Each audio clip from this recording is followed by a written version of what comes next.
Hi guys, welcome to my TikTok family. Cute. अनि plus अहिले चाहिँ म ड्युटी सकेर आएको मर्निङ नाइट सिफ्ट गर्छु नि त मैले यता नाइट सिफ्ट सकेर आएर बाटोमा छु रुम आउँदै थिएँ भिडियो बनाउनु मलाई गराएँ यो चाहिँ म बस्ने बिल्डिङ अनि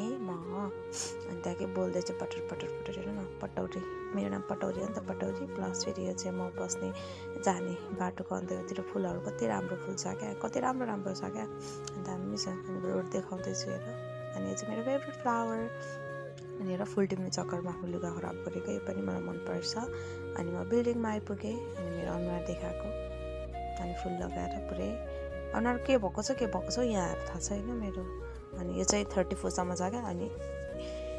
म बस्छु 20 फ्लोरमा मेरो हात यस्तो नङ च्यापेको थियो फेरि आज हात काटेँ हात जलाएँ यहाँ आएपछि पनि केही गर्नु गाह्रो छ नि हौ गाह्रो अनि यो चाहिँ 20 फ्लोर अनि यो चाहिँ म लिफ्टभित्रमा आफूलाई देखाउँदैछु हेर अनि म ठ्याक्क रुम आइपुगेँ रुम अनलक गर्नु जस्तो गर्नुपर्छ लक खुल्यो भित्र आएँ अनि यो चाहिँ म बस्ने अपार्टमेन्ट त्यसपछि म आफ्नो फेस देखाउँदैछु मेरो फेस हेर कस्तो घिनलाग्दो भएको छ बिग्रेको छ हौ यहाँदेखि चाहिँ सबै कति राम्रो भ्यू देख्छ क्या पाम जुमेरा अनि त्यसपछि म काम गर्ने ठाउँ अनि म हिँड्ने बाटो अनि त्यसपछि बाई बाई अनि keep loving all that's a love